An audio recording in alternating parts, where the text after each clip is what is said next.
어머니, 요즘 깜빡깜빡하시죠? 서울 강남의 한 정신과 상담실. 69세 박순자 씨는 딱딱한 소파에 앉아 있었습니다. 옆에는 세 자녀가 나란히 앉아 있었습니다. 큰딸 미영, 39세, 큰아들 민수, 37세, 막내 아들 준호, 35세. 상담실은 조용했습니다. 너무 조용해서 오히려 숨소리마저 크게 들렸습니다. 벽에 걸린 시계의 초침 소리만 째깍째깍 울렸습니다.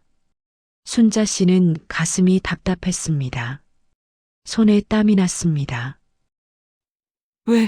왜 나를 여기 데려온 거지? 의사는 50대 중반으로 보이는 남자였습니다. 안경을 쓰고 차분한 표정이었습니다. 그는 순자 씨를 보며 미소를 지었습니다. 어르신, 편하게 앉으세요. 긴장하지 마시고요. 순자 씨는 고개를 끄덕였습니다. 하지만 긴장이 풀리지 않았습니다. 의사가 질문지를 꺼내며 말했습니다. 먼저 자녀분들께서 어르신에 대해 말씀해 주시겠어요? 큰딸 미영이 먼저 입을 열었습니다. 선생님, 저희 어머니가 요즘 많이 심해지셨어요. 어떤 점이요? 깜빡깜빡 하시는 게 너무 잦아요. 며칠 전엔 집 주소도 못 찾으셨대요. 순자 씨는 벌떡 일어나려 했습니다. 그런 적 없어요. 하지만 큰아들 민수가 순자 씨의 어깨를 눌렀습니다.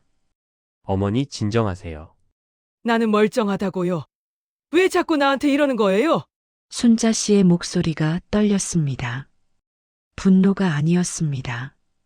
두려움이었습니다. 자신이 낳아 키운 자식들이 지금 자신을 정신병자로 만들려 하고 있다는 두려움. 민수가 한숨을 쉬었습니다. 어머니 보세요. 이렇게 흥분하시는 것도 증상이래요. 나는 흥분한 게 아니에요. 억울해서 그러는 거라고요. 막내 준호가 조용히 말했습니다. 어머니, 우리가 어머니를 걱정해서 그러는 거예요. 제발 협조 좀 해주세요. 순자 씨는 세 자녀를 번갈아 봤습니다. 그들의 얼굴엔 걱정이 가득했습니다. 하지만 순자 씨는 알고 있었습니다. 그 걱정이 진짜가 아니라는 것을, 그 속에 숨겨진 것은 걱정이 아니라 계산이라는 것을. 의사는 이 모든 상황을 조용히 관찰하고 있었습니다. 그는 순자 씨의 눈을 봤습니다. 또렷했습니다. 혼란스러워하는 것은 맞았지만 정신이 온전했습니다. 그리고 자녀들을 봤습니다. 그들의 눈빛, 뭔가 이상했습니다. 너무 계산적이었습니다. 의사는 속으로 생각했습니다. 이 가족에게 무슨 일이 있는 걸까? 과연 이 어머니는 정말 치매일까요? 아니면 이 이야기는 3개월 전으로 거슬러 올라갑니다. 오늘 사연은 당신께 작은 위로가 될지도 모릅니다. 그 전에 구독과 좋아요 눌러주시면 좋은 기운이 함께할 거예요. 1부 혼자서도 잘 사는 노년. 박순자 씨는 69세였습니다. 서울 마포구의 작은 아파트에서 혼자 살고 있었습니다. 25평짜리 아파트, 남편이 평생 일해서 마련한 집이었습니다. 남편 박철민 씨는 5년 전 심장마비로 세상을 떠났습니다. 장례식은 조촐했습니다. 친척들과 자녀들이 모여 3일장을 치렀습니다. 순자 씨는 장례식 내내 울지 않았습니다. 사람들은 이상하게 여겼습니다. 순자 씨, 괜찮으세요? 너무 슬프셔서 눈물도 안 나오시나 봐요. 하지만 진실은 달랐습니다. 순자 씨는 슬프지 않았습니다. 아니, 솔직히 말하면 조금 홀가분했습니다. 남편 박철민 씨, 그는 평생 순자 씨를 무시했습니다. 결혼 초부터 그랬습니다. 여자가 무슨 돈 관리를 해? 나한테 맡겨. 집안일이나 잘해. 밖에 나가서 일할 생각은 하지도 마. 친구들 만나지 마. 집에 있어. 순자 씨는 40년 동안 남편의 그늘에서 살았습니다. 생활비는 한 달에 50만 원. 그것도 남편 기분 좋을 때만 줬습니다. 기분 나쁘면 30만 원, 심지어 20만 원만 줄 때도 있었습니다. 이번 달엔 돈이 빠듯해서 이것밖에 못 줘. 순자 씨는 그 돈으로 식비, 공과금, 자녀 용돈까지 해결해야 했습니다. 옷은 시장에서 가장 싼 것만 샀습니다. 미용실은 1년에 한 번. 화장품은 3,000원짜리 로션 하나. 순자 씨는 자신을 위해 돈을 쓴 적이 없었습니다. 통장도 없었습니다. 카드도 없었습니다. 모든 것이 남편 명의였습니다. 순자 씨는 그저 남편이 주는 현금으로만 살았습니다. 당신이 통장은 왜 만들어? 내가 다 관리하는데. 남편은 그렇게 말했습니다. 순자 씨는 반박하지 못했습니다. 그 시절엔 그게 당연했으니까요. 남편이 돈을 벌고 아내는 집안일을 하는 것. 그게 정상이라고 모두가 말했으니까요. 하지만 남편이 죽고 모든 것이 바뀌었습니다. 장례식이 끝나고 변호사가 찾아왔습니다. 사모님, 고인께서 남기신 재산을 정리해야 합니다. 재산이요? 순자 씨는 별 기대를 하지 않았습니다. 남편은 평생 돈이 없다고 말했으니까요. 애들 학원비에 대출 갚느라 빠듯해. 노후 자금도 별로 없어. 남편은 항상 그렇게 말했습니다. 하지만 변호사가 서류를 펼쳤을 때 순자 씨는 깜짝 놀랐습니다. 집은 현재 시세로 약 5억입니다. 대출은 없습니다.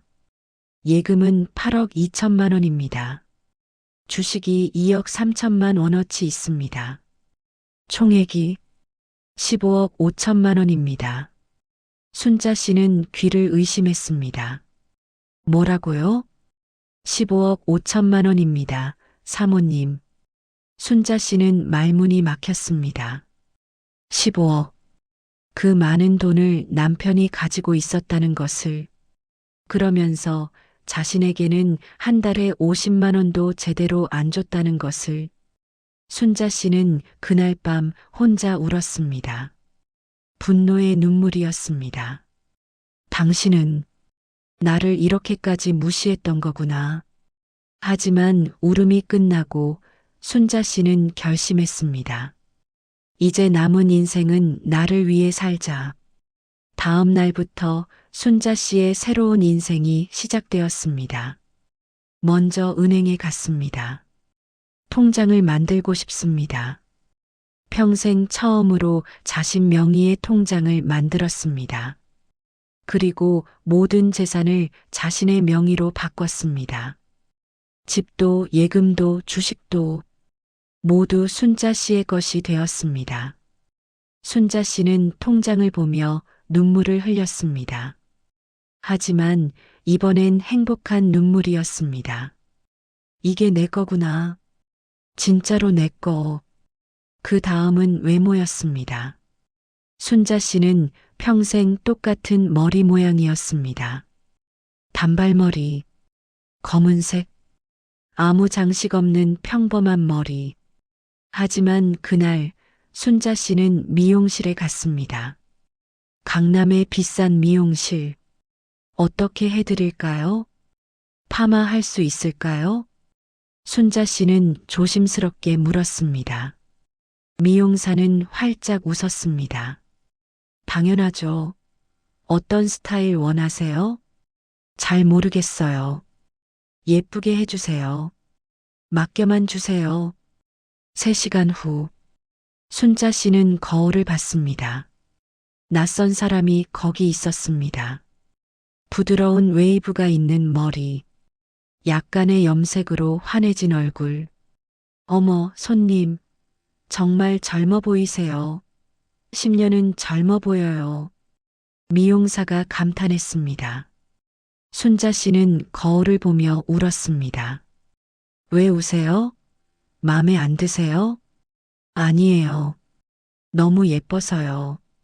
순자 씨는 평생 자신이 예쁠 수 있다고 생각해 본 적이 없었습니다. 항상 늙은 아줌마 시든 꽃 같은 말만 들었습니다.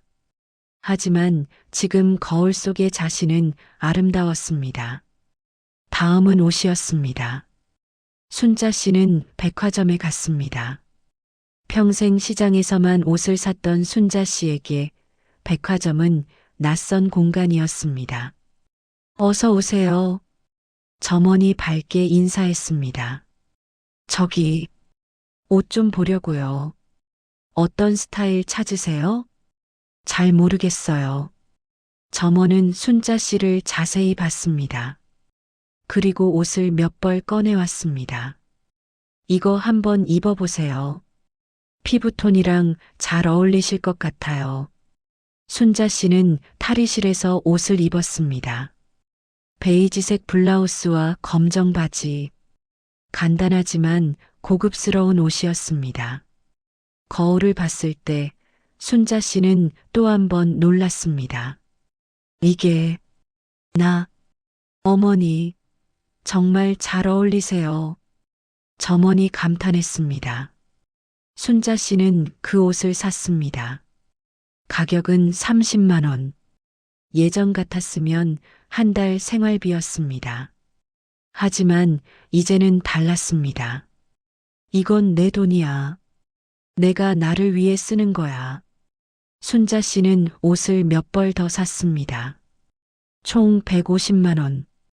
평생 자신을 위해 써본 적 없는 큰 돈이었습니다. 하지만 순자 씨는 후회하지 않았습니다. 오히려 기분이 좋았습니다. 집으로 돌아오는 길 순자 씨는 쇼핑백을 들고 걸었습니다. 발걸음이 가벼웠습니다. 마치 구름 위를 걷는 것 같았습니다. 이게 행복이구나. 그 다음은 친구들이었습니다. 순자 씨에게는 절친한 친구가 3명 있었습니다. 김영희, 이명자, 최숙자. 모두 60대 후반의 친구들이었습니다. 순자 씨는 친구들을 만났습니다. 카페에서 어머, 순자야. 너 뭐야? 영희가 소리쳤습니다. 왜?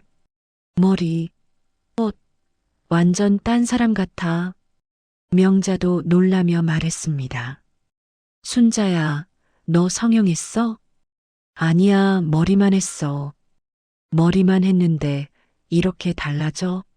진짜 10년은 젊어 보인다. 친구들은 감탄했습니다. 순자 씨는 웃었습니다.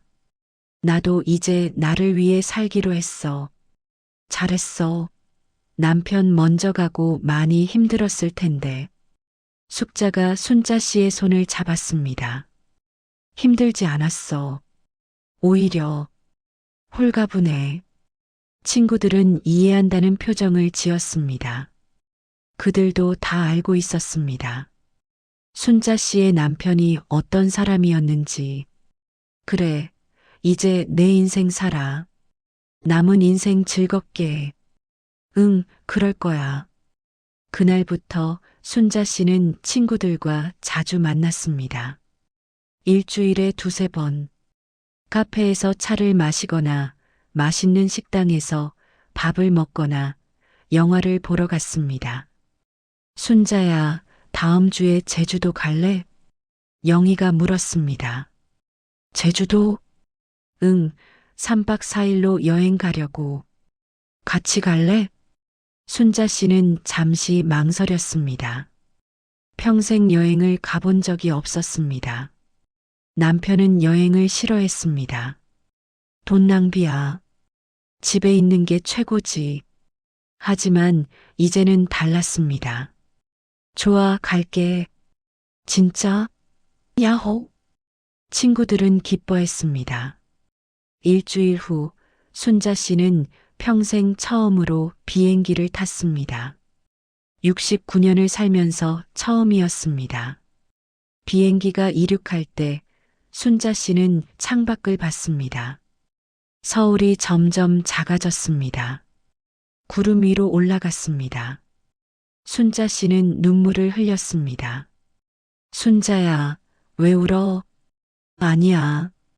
그냥 신기해서. 순자 씨는 눈물을 닦았습니다. 제주도는 아름다웠습니다. 푸른 바다, 맑은 하늘, 따뜻한 햇살. 친구들과 함께 해변을 걸었습니다. 맛있는 음식을 먹었습니다. 흑돼지, 해산물, 감귤. 맛있다. 순자 씨는 행복했습니다. 진짜로 행복했습니다. 3박 4일이 금방 지나갔습니다. 서울로 돌아오는 비행기 안에서 순자 씨는 생각했습니다. 이게 인생이구나. 내가 지금까지 놓쳤던 것이 이거구나. 집으로 돌아온 순자 씨는 일상을 정리했습니다. 먼저 아침 시간. 순자 씨는 매일 아침 6시에 일어났습니다. 가벼운 스트레칭을 한 후 아파트 단지를 산책했습니다. 30분 정도 산책하며 새소리를 들었습니다. 아침 햇살을 느꼈습니다.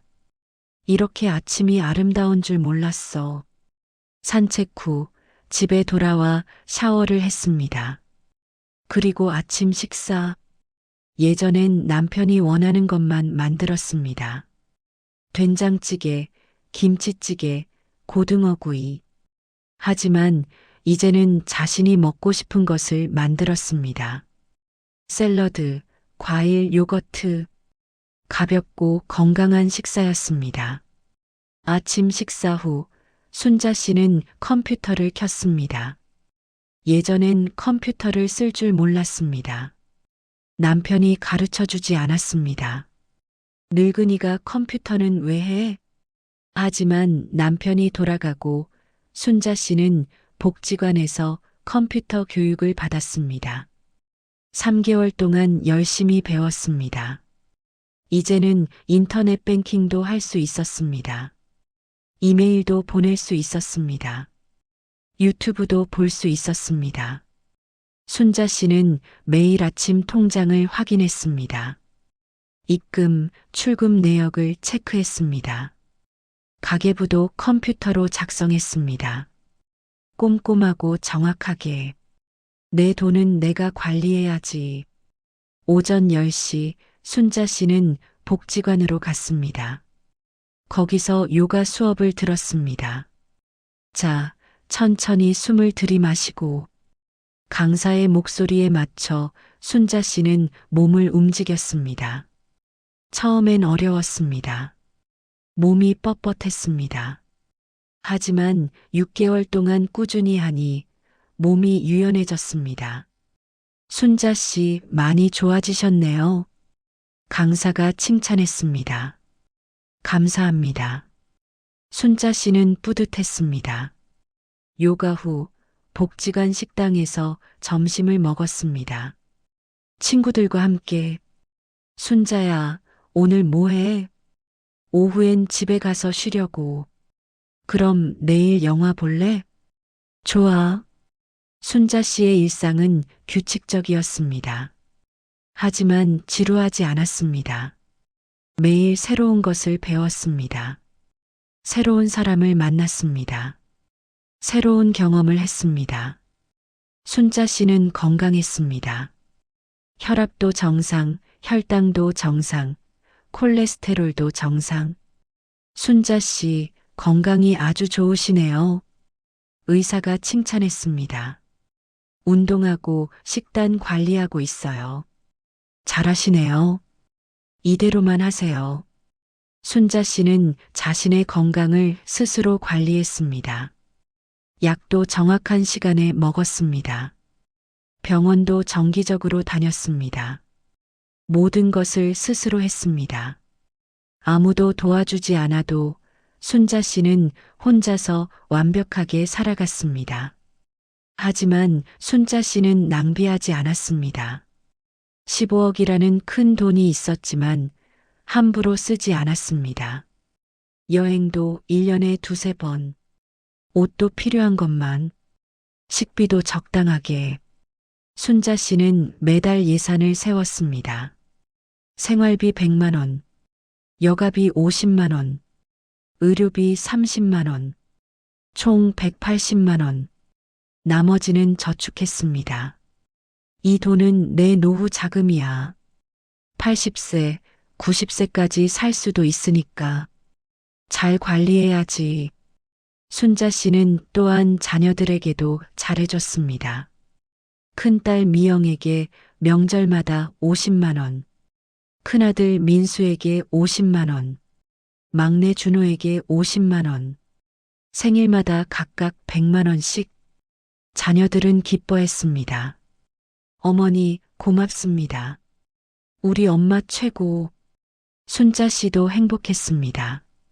내가 이렇게 자식들한테 용돈을 줄 수 있다니. 평생 남편에게서 생활비 받아 쓰던 순자 씨에게 이것은 엄청난 자부심이었습니다. 나도 자식들한테 잘해줄 수 있는 엄마구나. 순자 씨의 하루는 평화로웠습니다. 아침에 일어나 산책하고, 요가하고, 친구들과 시간을 보내고, 집에 돌아와 드라마를 보고, 일찍 잠들었습니다. 규칙적이고, 건강하고, 행복한 일상이었습니다. 순자 씨는 69세였지만, 마음은 20대처럼 젊었습니다. 인생이 이렇게 아름다울 수 있구나. 하지만, 이 평화는 오래가지 않았습니다. 3개월 전부터 이상한 일들이 벌어지기 시작했습니다. 2부 자녀들의 수상한 움직임. 3개월 전 어느 토요일 오후 순자 씨는 집에서 드라마를 보고 있었습니다. 초인종이 울렸습니다. 띵동. 누구세요? 엄마, 저 미영이에요. 큰딸이었습니다. 순자 씨는 문을 열었습니다. 미영아, 어쩐 일이야? 전화도 안 하고. 그냥 엄마 얼굴 보고 싶어서요. 미영은 40대 초반이었습니다. 키가 크고 말쑥한 옷차림이었습니다. 회사원이었습니다. 대기업 과장.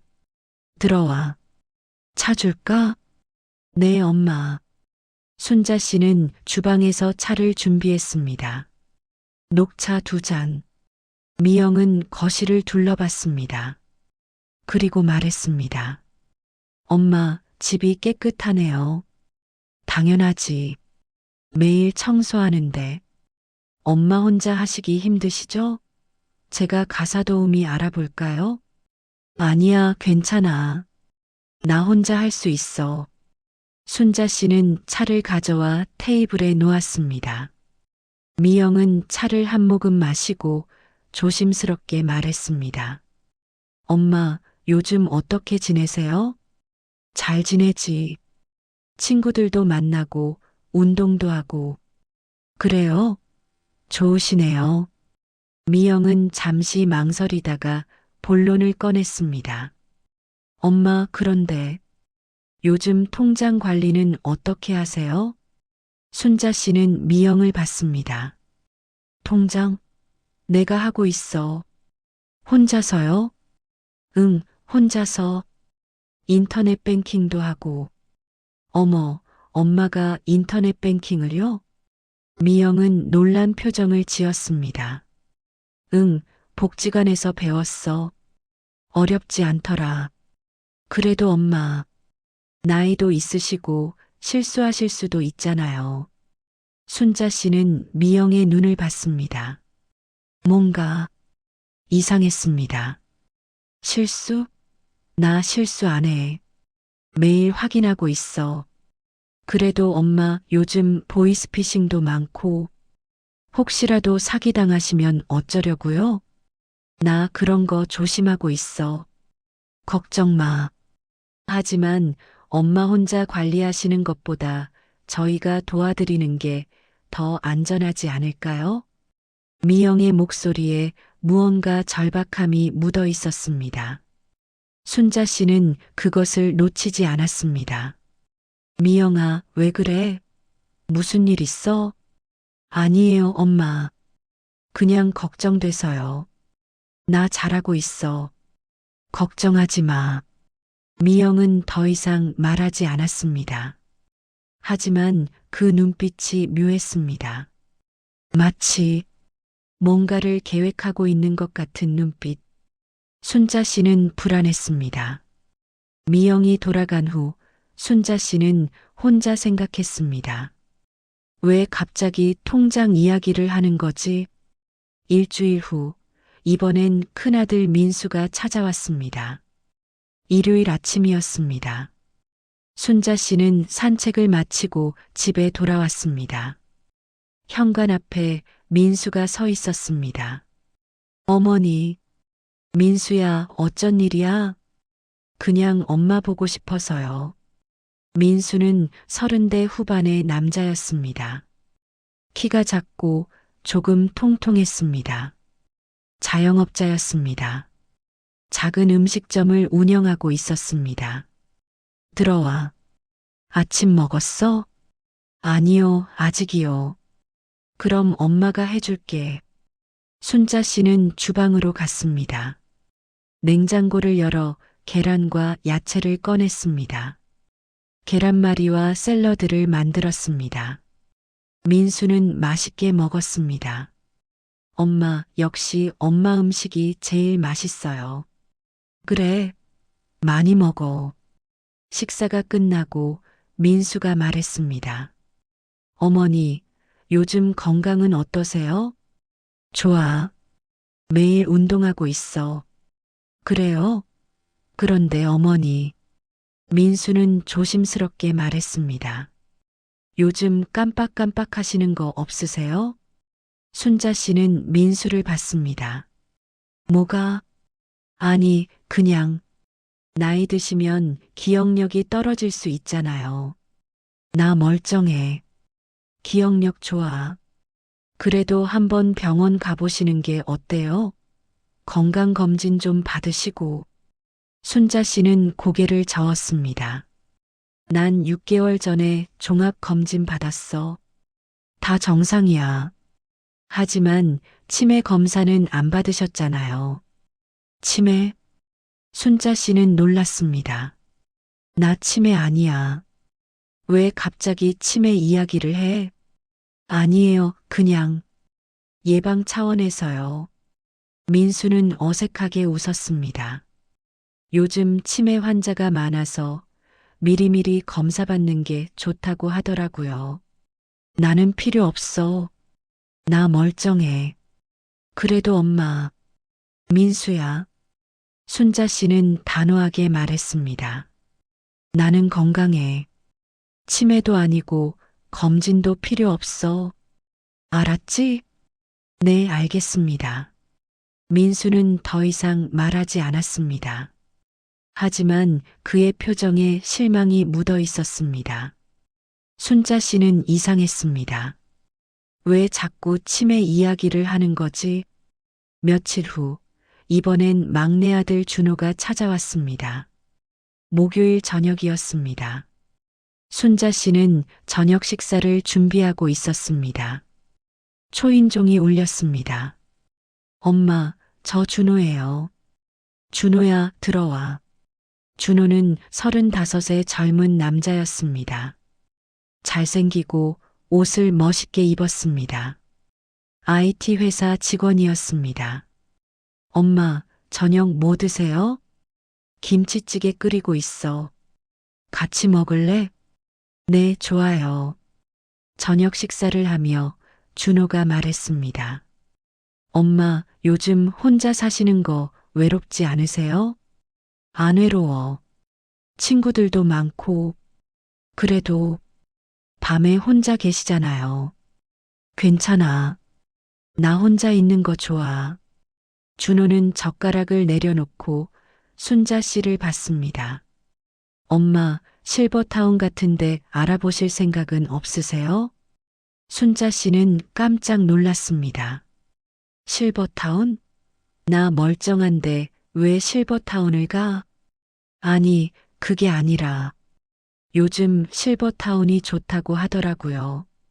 같은 또래 어르신들이랑 같이 생활하시면 덜 외로우시잖아요. 난 안 외로워.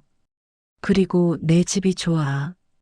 하지만 엄마 혼자 계시면 혹시 무슨 일 생기면 어쩌려고요? 무슨 일? 나 건강해. 무슨 일 안 생겨. 준호는 한숨을 쉬었습니다. 엄마, 저희가 걱정돼서 그러는 거예요. 걱정 안 해도 돼. 나 혼자 잘 살고 있어. 준호는 더 이상 말하지 않았습니다. 하지만 그의 얼굴에 아쉬움이 가득했습니다. 순자 씨는 불안했습니다. 애들이 왜 갑자기 이러는 거지? 통장 관리, 치매 검사, 실버타운. 뭔가 이상해. 그날 밤 순자 씨는 잠을 이룰 수 없었습니다. 자녀들의 말이 계속 머릿속을 맴돌았습니다. 왜 갑자기 나를 걱정하는 척하는 거지? 평소엔 한 달에 한 번도 안 오던 애들이. 순자 씨는 핸드폰을 켰습니다. 자녀들과의 단체 카톡방이 있었습니다. 엄마와 우리들이라는 이름의 방. 순자 씨는 그 방의 알림을 항상 꺼놓고 있었습니다. 자녀들이 자기들끼리 이야기할 때가 많아서 알림이 시끄러웠기 때문입니다. 하지만 그날 밤 순자 씨는 그 방을 확인했습니다. 그리고 충격을 받았습니다. 메시지가 수십 개 쌓여 있었습니다. 순자 씨는 천천히 읽기 시작했습니다. 큰딸 미영, 엄마 통장 관리 못하시는 것 같아. 우리가 맡아야 할 것 같아. 큰아들 민수, 맞아. 요즘 깜빡깜빡 하시는 것 같더라. 막내 준호, 근데 엄마가 안 주실 것 같은데? 미영, 그러니까 방법을 찾아야지. 민수, 무슨 방법? 미영, 엄마가 치매라고 진단받으면 법적으로 우리가 후견인이 될 수 있어. 순자 씨는 손이 떨렸습니다. 계속 읽었습니다. 민수, 치매. 엄마가 치매는 아니잖아. 미영, 그걸 우리가 만들어야지. 준호, 어떻게? 미영, 엄마가 깜빡깜빡 한다는 증거를 만들어야 해. 그리고 병원에 데려가서 검사받게 하는 거야. 민수, 하지만 엄마가 안 가실 텐데. 미영, 억지로라도 데려가야지. 우리가 3명이나 되는데 엄마 한 분 못 모시겠어? 준호, 누나, 이거 너무 심한 거 아니야? 미영, 야, 너 엄마 재산이 얼마인지 알아? 15억이야, 15억. 엄마가 그걸 혼자 관리하다가 사기당하면 어쩌려고? 민수, 그건 맞는 말이야. 엄마가 나이 드셨으니까 우리가 관리하는 게 맞지. 준호, 그래도. 미영, 준호야, 너도 돈 필요하잖아. 결혼 준비 중이면서 엄마가 우리한테 나눠주시면 각자 5억씩이야. 민수, 5억. 내 가게 확장할 수 있겠다. 준호, 알겠어. 순자 씨는 핸드폰을 떨어뜨릴 뻔했습니다. 눈물이 났습니다. 하지만 슬픔의 눈물이 아니었습니다. 분노의 눈물이었습니다. 내가 낳아 키운 자식들이 이런 짓을. 순자 씨는 온몸이 떨렸습니다. 배신감, 그 무거운 감정이 가슴을 짓눌렀습니다. 순자 씨는 그날 밤 잠을 이루지 못했습니다. 3부 치매 만들기 작전. 다음 날 아침 순자 씨는 평소처럼 산책을 나갔습니다. 하지만 마음은 무거웠습니다. 애들이 정말 나를 치매로 만들려고 하는 걸까? 순자 씨는 믿고 싶지 않았습니다. 하지만 카톡 메시지는 명확했습니다. 조심해야겠어. 애들이 뭘 하려는지 지켜봐야겠어. 이틀 후 큰딸 미영이 다시 찾아왔습니다. 화요일 오후였습니다. 순자 씨는 복지관에서 요가를 마치고 집에 돌아왔습니다. 현관 앞에 미영이 서 있었습니다. 엄마, 미영아, 왜 왔어?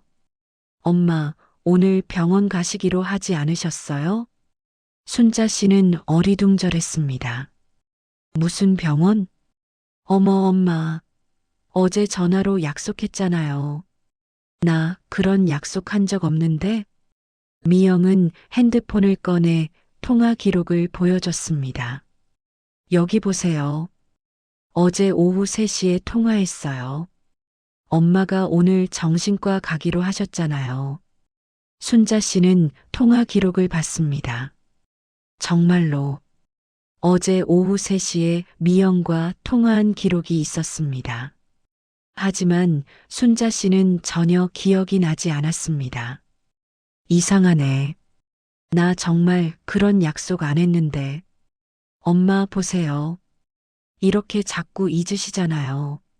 미영의 목소리에 걱정이 묻어 있었습니다. 하지만 순자 씨는 알고 있었습니다. 그 걱정이 가짜라는 것을. 나 정말 그런 전화 안 했어. 나는 잊은 게 아니라 애초에 그런 약속을 안 했어. 엄마가 잊으신 거예요. 어제 분명히 통화했어요. 제가 거짓말할 이유가 없잖아요. 순자 씨는 혼란스러웠습니다. 정말 내가 잊은 걸까? 내가 정말 치매인가? 하지만 순자 씨는 자신을 믿기로 했습니다. 미영아, 나는 그런 약속 안 했어. 돌아가. 하지만 엄마, 돌아가. 순자 씨는 단호하게 말했습니다. 미영은 아쉬운 표정으로 돌아갔습니다. 순자 씨는 집 안으로 들어가 생각했습니다. 어제 오후 3시, 나 뭐 했지? 순자 씨는 기억을 더듬었습니다. 어제 오후 3시, 순자 씨는 복지관 도서실에 있었습니다. 책을 읽고 있었습니다. 핸드폰은 가방 안에 넣어뒀습니다. 그럼 누가 내 핸드폰으로 전화를 한 거야? 순자 씨는 가방을 뒤졌습니다. 그리고 발견했습니다. 핸드폰 케이스가 살짝 벗겨져 있었습니다. 평소엔 딱 맞게 끼워져 있었는데 누군가 내 핸드폰을 만졌어. 순자 씨는 생각했습니다. 어제 오전 미영이 잠깐 집에 왔었습니다. 엄마, 화장실 좀 빌려주세요. 그때였습니다. 순자 씨는 주방에서 설거지를 하고 있었습니다. 미영은 화장실에 간다며 가방이 놓인 거실을 지나갔습니다. 그때 미영이가 내 핸드폰을 만진 거구나. 순자 씨는 확신했습니다. 미영이 순자 씨의 핸드폰으로 자신에게 전화를 걸었던 것입니다. 그리고 통화 기록을 만들어 놓은 것입니다. 이 아이가 정말로 나를 치매로 만들려고 하는구나. 순자 씨는 분노했습니다. 하지만 동시에 두려웠습니다.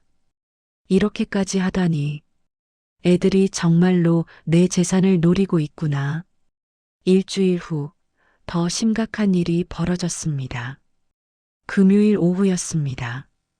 순자 씨는 복지관에서 요가를 하고 집에 돌아왔습니다. 오후 4시쯤이었습니다. 그런데 집 앞에 세 자녀가 모두 모여 있었습니다. 미영, 민수, 준호. 셋 다 심각한 표정이었습니다. 엄마, 미영이 소리쳤습니다. 어디 가셨어요? 우리 얼마나 걱정했는지 아세요? 순자 씨는 당황했습니다. 나 요가하고 왔어. 왜? 어머, 엄마. 저희한테 전화하셨잖아요. 길을 잃었다고. 뭐? 순자 씨는 어리둥절했습니다. 민수가 핸드폰을 보여줬습니다. 어머니, 보세요. 여기 통화 기록 있어요. 오늘 오후 2시에 저한테 전화하셨어요. 길을 잃었다. 집에 못 가겠다고 하셨어요. 순자 씨는 통화 기록을 봤습니다. 정말로 오늘 오후 2시에 민수에게 전화한 기록이 있었습니다. 하지만 순자 씨는 그런 전화를 한 기억이 전혀 없었습니다. 나 그런 전화 안 했는데. 준호가 말했습니다. 엄마, 우리가 3명 다 엄마 찾으러 동네를 다 돌아다녔어요. 경찰에 신고할 뻔했어요. 순자 씨는 혼란스러웠습니다. 정말로 내가 전화했나? 내가 기억을 못하는 건가? 하지만 순자 씨는 확신했습니다. 오늘 오후 2시 순자 씨는 복지관 요가 수업 중이었습니다. 핸드폰은 가방 안에 넣어뒀습니다. 누군가 또 내 핸드폰을 조작한 거야. 순자 씨는 자녀들을 봤습니다. 그들의 얼굴에는 걱정이 가득했습니다. 하지만 순자 씨는 알고 있었습니다. 그 걱정이 연기라는 것을. 애들아, 순자 씨는 차분하게 말했습니다. 나는 그런 전화 안 했어. 너희가 조작한 거지? 세 자녀의 얼굴이 굳었습니다. 엄마, 무슨 말씀이세요? 나 다 알아. 너희가 내 핸드폰을 조작해서 통화 기록을 만들어 놓은 거. 엄마, 정말 오해예요. 미영이 항의했습니다. 하지만 순자 씨는 단호했습니다. 오해가 아니야. 너희가 나를 치매로 만들려고 하는 거 다 알아. 카톡 메시지 봤어. 세 자녀의 얼굴이 하얗게 변했습니다. 엄마가 카톡을. 응, 봤어. 너희가 나를 어떻게 생각하는지 다 봤어. 순자 씨는 눈물을 흘렸습니다. 너희가 내 재산만 노리고 있다는 것도 알아. 자녀들은 할 말을 잃었습니다. 민수가 말했습니다. 어머니, 오해예요. 우리가 정말 집에 들어갈 거야. 너희는 돌아가. 순자 씨는 돌아섰습니다. 엄마, 다시는 오지 마. 나는 너희 도움 필요 없어. 순자 씨는 문을 닫았습니다. 밖에서 자녀들이 부르는 소리가 들렸지만 순자 씨는 문을 열지 않았습니다.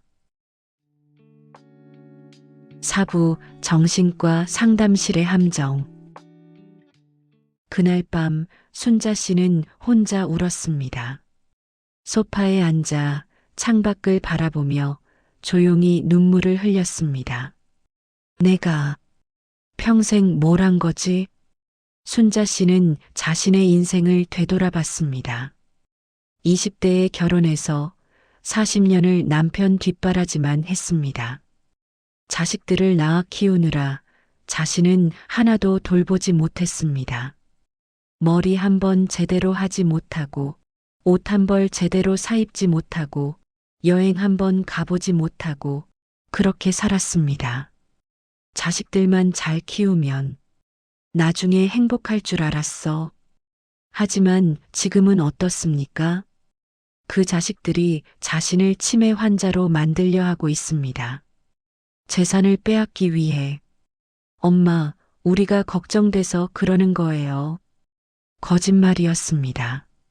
그들이 걱정하는 건 엄마가 아니라 돈이었습니다. 순자 씨는 핸드폰을 들었습니다. 친구 영희에게 전화를 걸었습니다. 여보세요? 영희야. 나 순자야. 순자야? 왜? 무슨 일 있어? 목소리가 왜 그래? 영희야. 나. 순자 씨는 울먹였습니다. 우리 애들이 나를 치매로 만들려고 해. 뭐라고? 순자 씨는 모든 것을 이야기했습니다. 카톡 메시지, 조작된 통화 기록, 모든 것을. 영희는 분노했습니다. 그 나쁜 것들. 어떻게 엄마한테 그럴 수가 있어. 나 어떻게 해야 할지 모르겠어. 순자야, 가만히 있으면 안 돼. 싸워야 해. 하지만 애들인데. 애들이라도 안 돼. 내가 멀쩡한데 치매라고 하는 건 범죄야. 영희는 단호하게 말했습니다. 내일 당장 변호사 만나. 알았지? 응. 그리고 병원 절대 가지 마. 애들이 데려가려고 하면 거부해. 알았지? 알았어. 고마워, 영희야. 전화를 끊고 순자 씨는 조금 마음이 편해졌습니다. 그래, 싸워야지. 나는 멀쩡해. 절대 지지 않을 거야. 하지만 일주일 후 상황은 순자 씨의 뜻대로 흘러가지 않았습니다. 어느 화요일 오전, 순자 씨는 복지관에 가려고 집을 나섰습니다. 현관문을 열자마자 세 자녀가 서 있었습니다. 그리고 한 남자가 더 있었습니다. 흰 가운을 입은 남자. 안녕하세요, 어르신. 저는 아심병원 정신건강의학과 김 박사입니다. 순자 씨는 뒤로 물러섰습니다. 왜 오셨어요? 미영이 앞으로 나왔습니다. 엄마, 선생님이 왕진 오셨어요. 집에서 간단하게 검사 받으시면 돼요. 나 검사 안 받아. 나 멀쩡해. 어머니. 민수가 순자 씨의 팔을 잡았습니다. 제발 협조 좀 해주세요.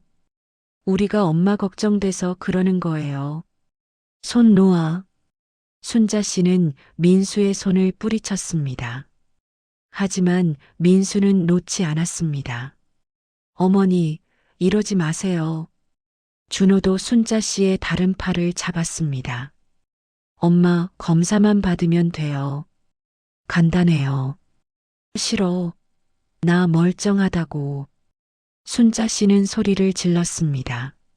하지만 두 아들이 순자 씨를 집 안으로 밀어 넣었습니다. 김 박사가 따라 들어왔습니다. 순자 씨는 소파에 억지로 앉혀졌습니다. 어르신, 진정하세요. 저는 어르신을 해치려는 게 아닙니다. 김 박사는 차분하게 말했습니다. 몇 가지 질문만 드릴게요. 괜찮으시죠? 나 대답 안 해. 어머니.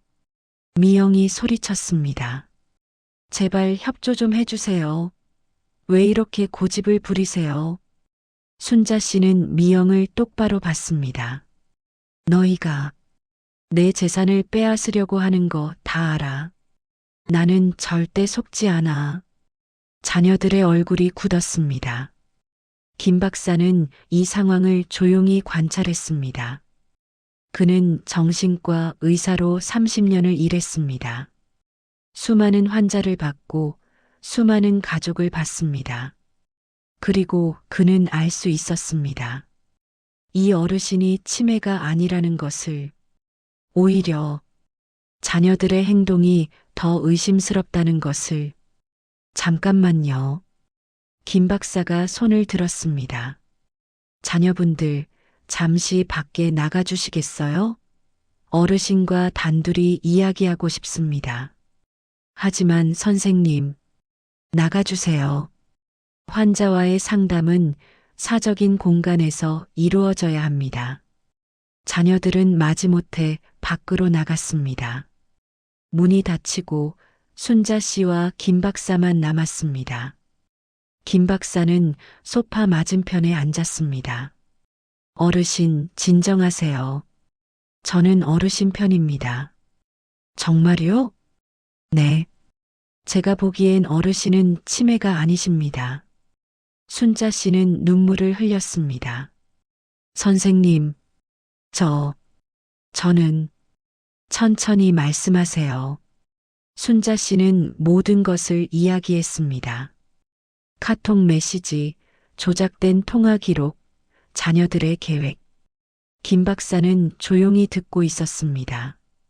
그리고 고개를 끄덕였습니다. 어르신, 제가 자녀분들과 이야기하겠습니다. 걱정하지 마세요. 감사합니다, 선생님. 김 박사는 밖으로 나가 자녀들을 불렀습니다. 자녀분들, 제 차로 가시죠. 이야기할 게 있습니다. 네 사람은 아래층 주차장으로 내려갔습니다. 김 박사의 차 안. 김 박사는 자녀들을 똑바로 봤습니다. 솔직히 말씀드리겠습니다. 어머님은 치매가 아니십니다. 네. 미영이 놀랐습니다. 하지만 선생님, 저희 어머니가 자꾸 깜빡깜빡하시고, 그건 자녀분들이 만들어낸 거죠. 김 박사는 단호하게 말했습니다. 통화 기록 조작, 거짓 증언. 제가 다 알고 있습니다. 자녀들은 할 말을 잃었습니다. 선생님, 그게 아니라 저는 30년 동안 정신과 의사로 일했습니다. 진짜 치매 환자와 멀쩡한 사람을 구별할 수 있습니다. 김 박사는 계속 말했습니다. 어머님은 인지 기능이 완전히 정상이십니다. 기억력도 좋으시고 판단력도 뛰어나십니다. 오히려 제가 의심스러운 건 자녀분들입니다. 왜 멀쩡한 어머니를 치매 환자로 만들려고 하십니까? 민수가 말했습니다. 저희가 그게 아니라 어머니가 혼자 계시니까 걱정돼서. 걱정? 재산이 걱정이시죠? 김 박사의 말에 세 자녀는 고개를 숙였습니다. 여러분, 김 박사는 엄숙하게 말했습니다. 멀쩡한 사람을 치매로 몰아가는 건 범죄입니다.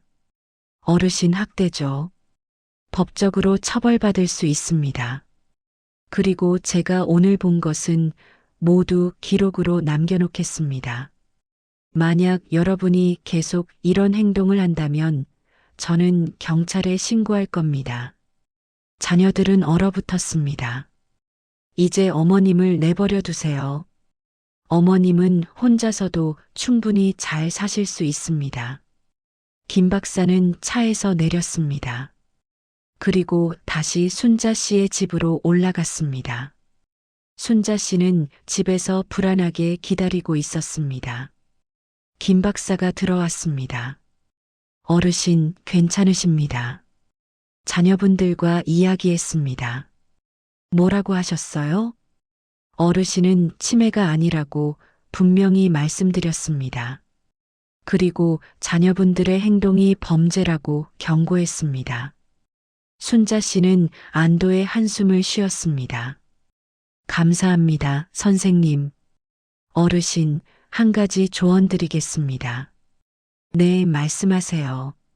변호사를 만나세요.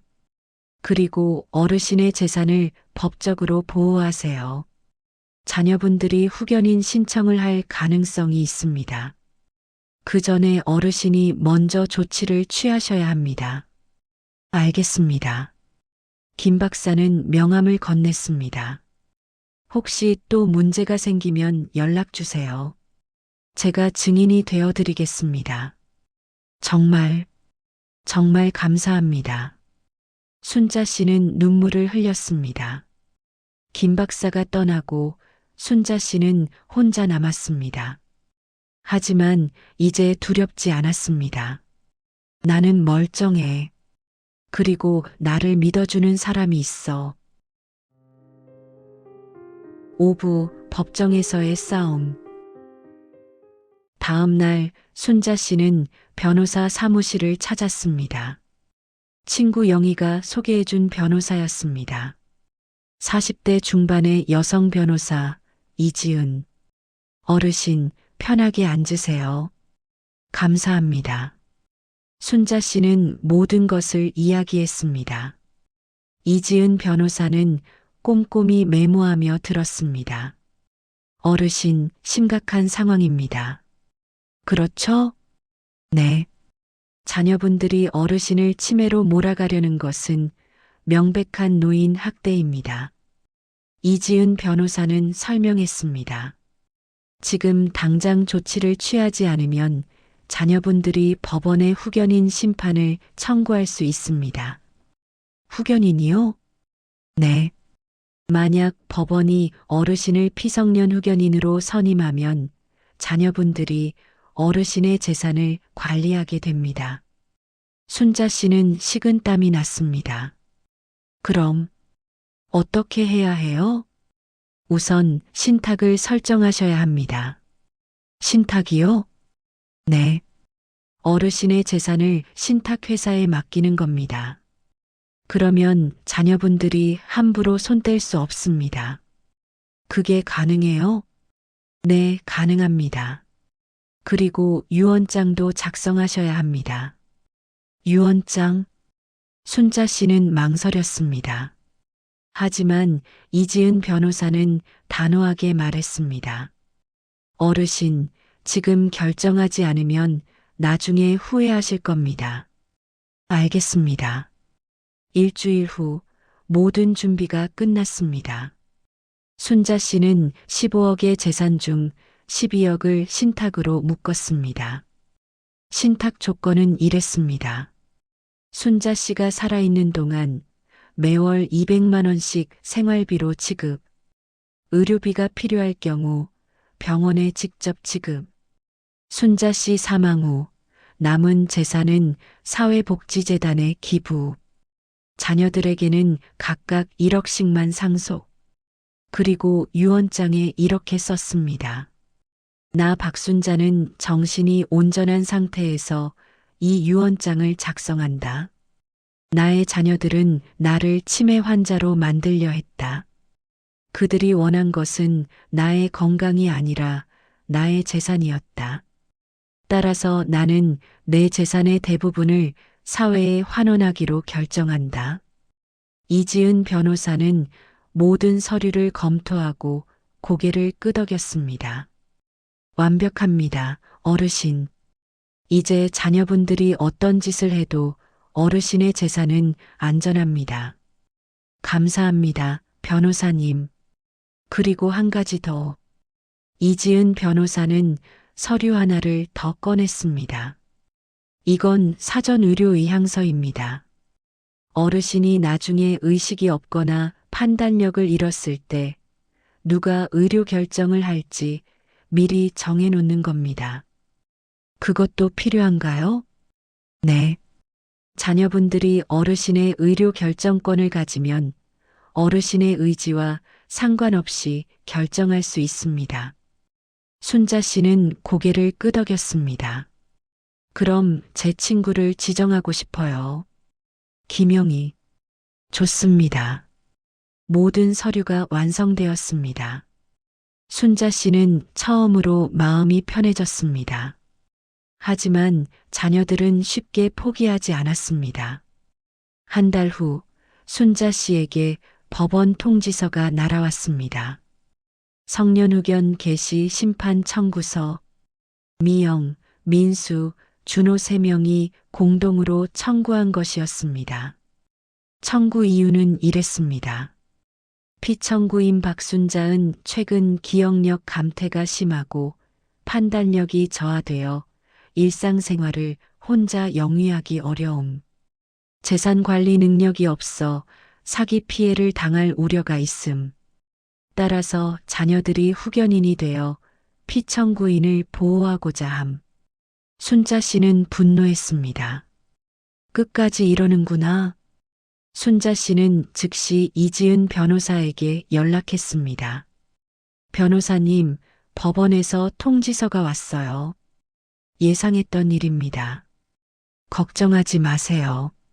제가 모두 준비했습니다. 한 달 후 법원 신문이 열렸습니다. 가정법원 조정실. 순자 씨는 이지은 변호사와 함께 앉아 있었습니다. 반대편에는 미영, 민수, 준호 그리고 그들의 변호사가 앉아 있었습니다. 판사가 들어왔습니다. 50대 중반의 여성 판사였습니다. 성년 의견 개시 심판 사건을 시작하겠습니다. 판사는 서류를 넘기며 말했습니다. 먼저 청구인 측 변호사님 말씀하세요. 자녀들의 변호사가 일어섰습니다. 존경하는 판사님, 피청구인 박순자 씨는 현재 69세로 최근 인지 기능이 급격히 저하되고 있습니다. 변호사는 서류를 제출했습니다. 여기 증거 자료가 있습니다. 피청구인이 병원 약속을 잊어버린 사실, 길을 잃었던 사실 등이 기록되어 있습니다. 순자 씨는 분노가 치밀었습니다. 거짓말. 하지만 이지은 변호사가 순자 씨의 손을 잡으며 진정시켰습니다. 어르신, 괜찮습니다. 제가 다 준비했어요. 청구인 측 변호사가 계속 말했습니다. 따라서 피청구인은 스스로 재산을 관리할 능력이 없으며 자녀들이 후견인이 되어 보호해야 합니다. 판사는 고개를 끄덕이며 서류를 받았습니다. 피청구인 측 변호사님, 반론하시죠. 이지은 변호사가 일어섰습니다.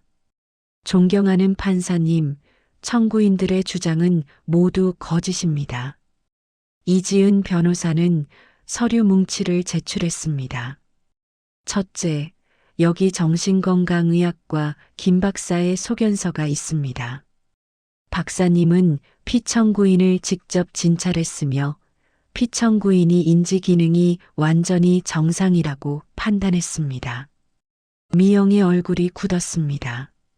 둘째, 청구인들이 제출한 증거들은 모두 조작된 것입니다.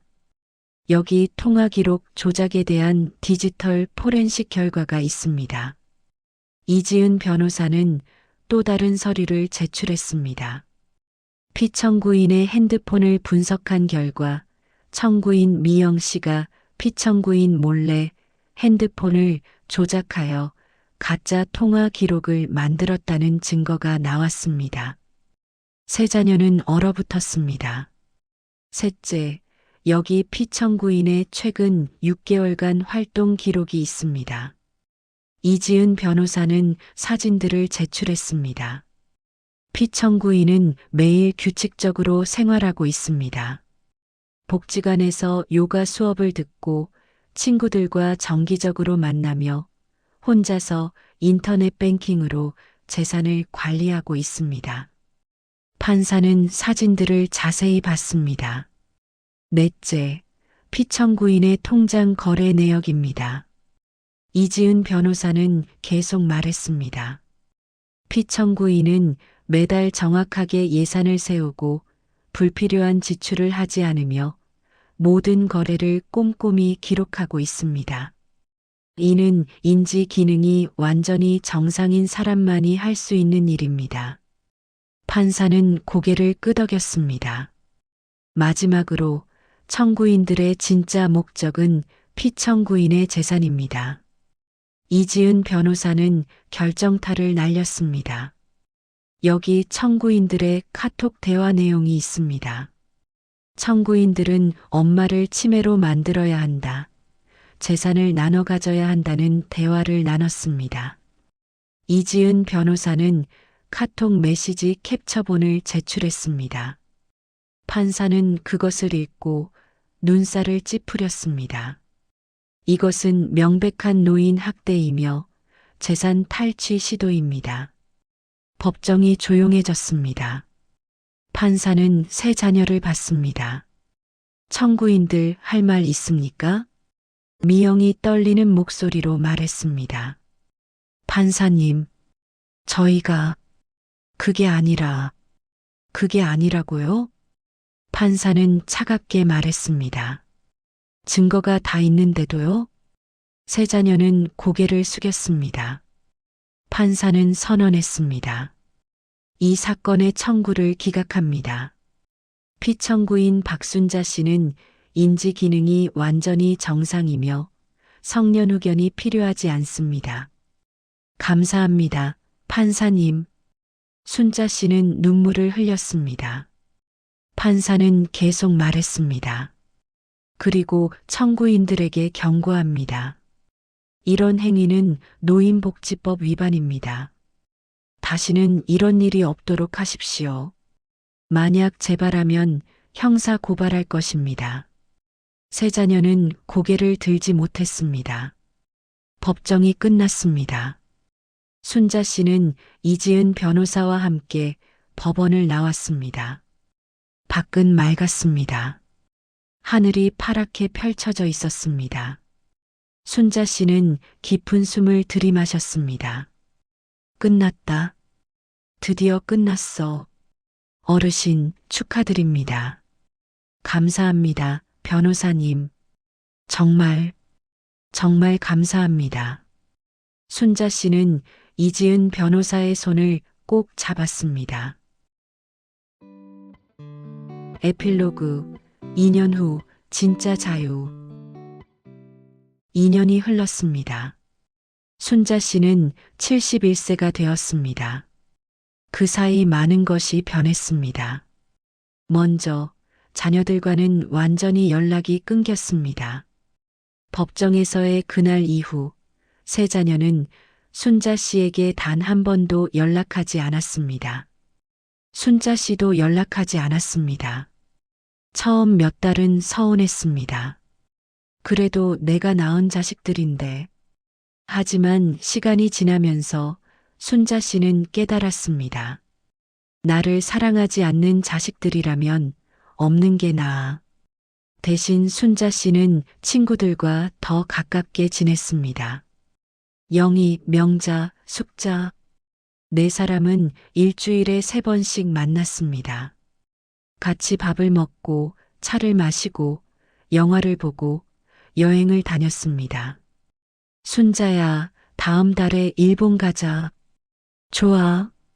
순자 씨는 친구들과 함께 일본, 대만, 베트남을 여행했습니다. 혼자가 아니라 함께였기에 더 즐거웠습니다. 순자 씨는 또한 봉사활동을 시작했습니다. 복지관에서 혼자 사는 어르신들을 돕는 일이었습니다. 순자 씨, 고마워요. 덕분에 외롭지 않아요. 80대 할머니가 순자 씨의 손을 잡으며 말했습니다. 아니에요. 저도 즐거워요. 순자 씨는 진심으로 행복했습니다. 누군가를 도울 수 있다는 것이 기뻤습니다. 어느 날 복지관에서 한 어르신을 만났습니다. 70대 초반의 여성이었습니다. 그 어르신은 울고 있었습니다. 왜 우세요? 순자 씨가 물었습니다. 제 자식들이 저를 요양원에 보내려고 해요. 통장도 빼앗으려고 하고요. 순자 씨는 그 어르신의 손을 잡았습니다. 포기하지 마세요. 싸우세요. 하지만 어떻게요? 변호사를 찾아가세요. 그리고 당신의 권리를 지키세요. 순자 씨는 자신의 경험을 이야기했습니다. 자녀들이 어떻게 자신을 치매로 만들려 했는지, 그리고 어떻게 싸워서 이겼는지. 그 어르신은 눈물을 닦으며 고개를 끄덕였습니다. 고맙습니다. 용기를 내볼게요. 일주일 후 그 어르신이 다시 찾아왔습니다. 순자 씨, 저 변호사 만났어요. 그리고 신탁도 설정했어요. 잘하셨어요. 두 사람은 껴안으며 기뻐했습니다. 순자 씨는 깨달았습니다. 내 경험이 누군가에게 도움이 되는구나. 그날 밤 순자 씨는 집에 혼자 앉아 있었습니다. 창밖으로 달이 밝게 빛나고 있었습니다. 순자 씨는 차를 마시며 생각했습니다. 나는 행복해. 71년을 살면서 처음으로 진짜 행복을 느꼈습니다. 남편에게서도 자식들에게서도 받지 못한 행복. 이제는 스스로 만들어냈습니다.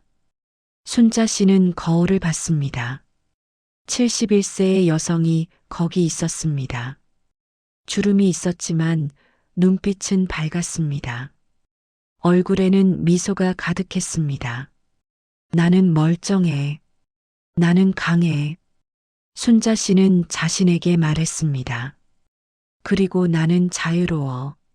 그로부터 며칠 후 순자 씨는 편지 한 통을 받았습니다. 보낸 사람은 막내 아들 준호였습니다. 순자 씨는 망설이다가 편지를 열었습니다. 엄마, 저 준호입니다. 먼저 죄송하다는 말씀을 드립니다. 저희가 엄마에게 너무 큰 상처를 드렸습니다. 돈 때문에 눈이 멀었습니다. 정말 죄송합니다. 저는 지난 2년 동안 많은 것을 반성했습니다. 엄마가 얼마나 힘드셨을지 생각했습니다. 그리고 깨달았습니다. 제가 얼마나 나쁜 자식이었는지. 엄마, 다시 용서해달라는 말은 안 하겠습니다. 그럴 자격이 없다는 것을 압니다. 다만 엄마가 건강하시고 행복하시길 바랍니다. 그리고 정말 죄송합니다. 아들 준호 올림. 순자 씨는 편지를 읽고 눈물을 흘렸습니다. 하지만 답장은 하지 않았습니다. 순자 씨는 생각했습니다. 용서는 아직 이르다. 어쩌면 평생 용서하지 못할지도 모릅니다. 하지만 그것도 괜찮았습니다. 순자 씨에게 중요한 것은 자식들의 사과가 아니라 자신의 평화였습니다. 순자 씨는 창밖을 바라봤습니다. 봄이 왔습니다. 나무에 새싹이 돋아나고 있었습니다. 꽃이 피기 시작했습니다. 순자 씨는 미소를 지었습니다. 나도 이제 새로운 인생을 피우고 있구나. 71세. 늦은 나이지만 순자 씨에게는 새로운 시작이었습니다. 더 이상 누군가의 그늘에 가려지지 않는 오롯이 자신만의 인생. 순자 씨는 그것이 좋았습니다. 나이가 들었다고 해서 당신의 권리가 사라지는 것은 아닙니다. 박순자 씨는 69세의 자식들과 싸워 자신의 재산과 존엄을 지켜냈습니다. 멀쩡한 사람을 치매로 만들려는 시도. 그것은 사랑이 아니라 탐욕이었습니다. 때로는 가족이라도 선을 그어야 할 때가 있습니다. 당신이 멀쩡하다면 아무도 당신을 무능력자로 만들 수 없습니다. 당신의 권리를 지키십시오. 당신의 존엄을 지키십시오. 그것이 당신이 평생 쌓아온 삶에 대한 마땅한 보상입니다. 오늘 이야기가 당신께 작은 위로가 되었다면 좋겠습니다. 구독과 좋아요 눌러주신 분들께 좋은 일만 가득하시길 진심으로 바랍니다.